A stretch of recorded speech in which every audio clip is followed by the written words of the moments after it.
What's up, everyone? 7 October's here from Nightmare on Sedgwick Avenue, the home of hip hop and horror. And today I'm in the Hip Hop Museum, and I happened to actually bump into Eric Orr, which is one of the first creators of hip hop comics. So I'll let him kind of introduce himself, and then we can kind of go from there. Nice to meet you, Gabby. And we are at the Cultural Lab, Thank you. which is powered by the Hip Hop Museum. Thank you. Almost the same thing. So yeah, my name is Eric Orr. I'm the creator of the very first hip hop comic book.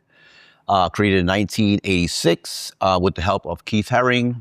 I'm also the only person to work with Keith Haring in the subway. So basically that's what people know me as. And the CEO of the museum, I was his art director when he had a record company called Strong City Records along with Jazzy J. So that's the connection with the Hip Hop Museum. That's awesome. Yeah. And we have like one of your figures back here. Yeah, my cutout figure. Your iconic Max the Robot, right? Rapping Max Robot, yeah. Do you want to talk a little bit about like what inspired it? I know you told me behind the scenes, but for those yeah, the inspiration for the robot is because I was a big fan of locking and rocking and the robot dance back in the early 70s and 80s.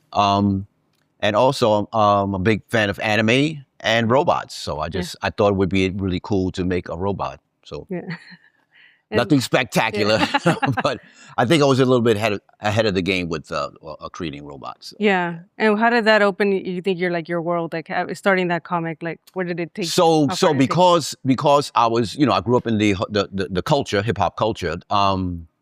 They did not speak to us through that medium, and I just took it upon myself to say, you know what, I'm going to create a comic book for my community. And basically that's what it was for, just for my community. Yeah. And I wanted to do it in the traditional fashion. So it was like, the regular format of a comic book.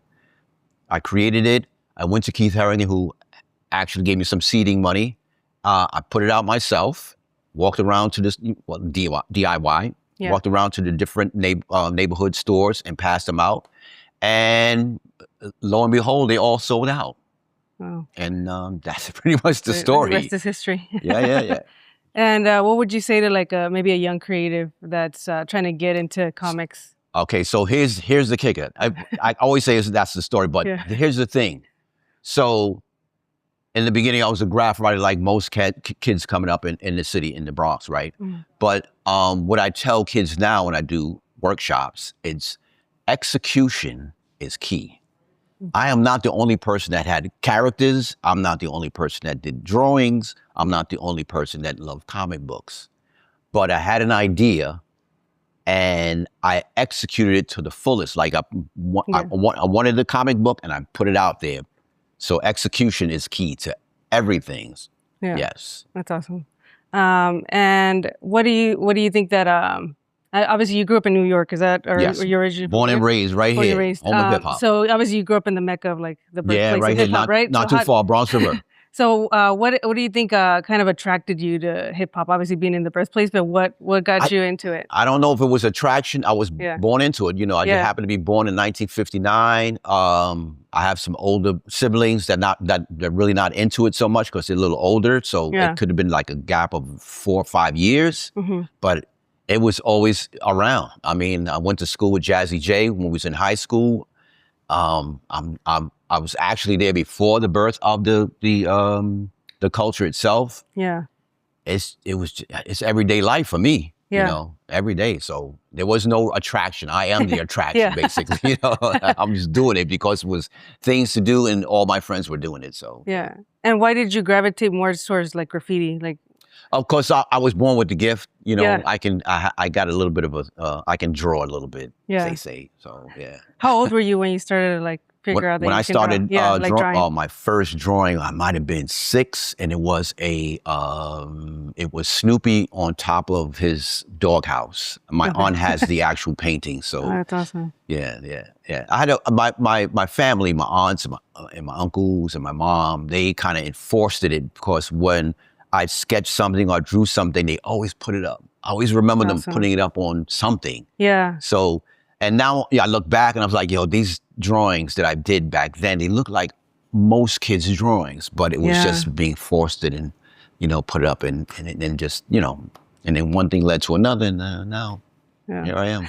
What's like the most rewarding you think that from, you know, kind of believing in your dream and following it? What's the most rewarding part of being an artist? That's most rewarding. Oh man, I guess it's when, so I lived in New Zealand for about 7 years back in 2009. When I got out there, they had this perception of everybody that came from the Bronx was gangsters or got shot or something like that. So I did this workshop with some young folks, and that was their perception of people that came from New York or from the Bronx. Mm-hmm. But the rewarding part was for me to tell that story and see them open up to a different idea about what they thought this culture was about. Because everybody like outside the culture, yeah. So I was able to break that stereotype down.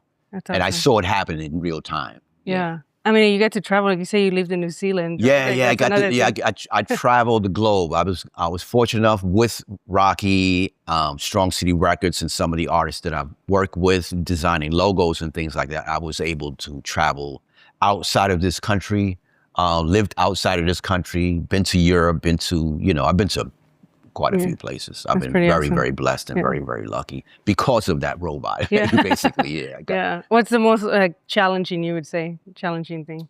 Challenging, I would say for me, and it has a lot to do with my personality, is I think the robot or the information about it could be bigger, but there's a lot of stuff that's going on, man. I don't make the rules, But like I said before, first to forever, and you can't take that away from me. I have 2 Ivy Leagues that says so, because the book is in Cornell, being archived, and at Cornell and at Columbia. So they know.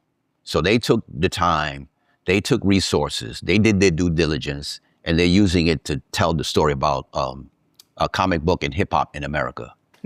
Hip hop Americana, one person told me that it was, they're coining that. So it's in these institutions that we revere as the best in the world. So I didn't go, but my work is in 2 Ivy Leagues. Wow, that's awesome. Congrats. Thank you. And well deserved. And another thing, because I'm a creative as well, and we're always in our head, but I always like to ask people, because I'm big on mental health, for you, for mental health, what's one thing that you do to take care of yourself, mentally? I am an omnivert. So because I work in the entertainment business, I'm doing this now, and it looks looks comfortable for me, but it drains my energy, and I go back to my studio, and I'm sort of an introvert, and that's how I recharge. I go back to my studio, I'm alone, recharge, come back out.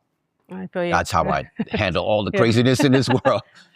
I'm not a loner, but I know I'm an introvert. Yeah, you need your space to kind of recharge. Definitely need my space. Definitely. And thank you for sharing. And then last thing before we get out of here, we were talking about the sculpture that they made, right? Yeah. Of Max the Robot. Can you talk a little bit about that and kind of how that happened? So like I said, I was working with Rocky, and then Rocky commissioned me to do a mural, which what you see behind me, this cutout right here, was on the back of the boombox. And the company that actually built the boombox saw the Rapping Max Robot image, and they wanted to know more about it. Told them more about it. One thing led to another. They went by collab at the time, and they wanted to work with me. They wasn't sure how. And I think it was a year or 2 later, they found some funding from a company called ESOP. And ESOP is a welding company. They wanted to do a work initiative program. Mark and Adina thought the character would be a great character for young people to maybe create. And it was supposed to start out as these little small maquettes, but it grew bigger and bigger and bigger. And now it became this 7-ton, almost 20-foot tall sculpture. So the ESOP was able to do a work initiative, bring 7 apprentices in. They helped build from my design. It was supposed to go to Paris. Well, it's still going to go to Paris.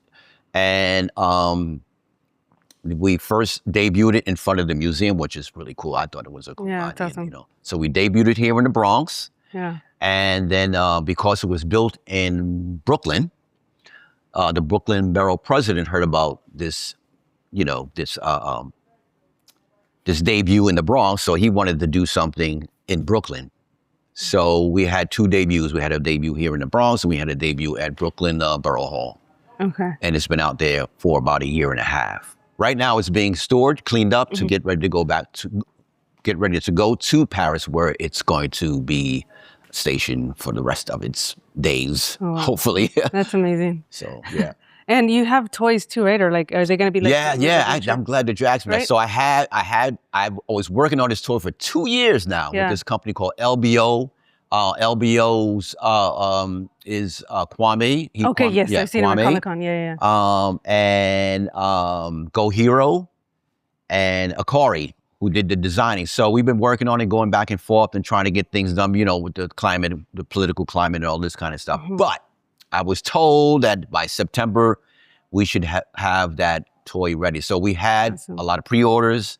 So all you folks that did pre-order, thank you so much. I appreciate you. It is coming. It's coming. Is it still available? It's still available. Yes. It's still available. Where can you find it? If you go to LBO or just Google Rapid Max Robot, it usually comes up. Yeah. LBO. Perfect. And then last question before we get out of here, I like to ask this one to close it out. So we talk about like you being the first to do a hip hop comic, right? Yes. What type of legacy would you like to leave behind? Obviously, it's kind of like the obvious, but besides even like personally and creatively, what would it be? Just the comic book, man. Just the comic book and the idea that execution is key. That's what I'd like to leave behind. Execution is definitely key. Well, thank you so much, Eric, for talking with us today. Thank you so much. Thank you for the interview. All right. Cool. Thank you, guys.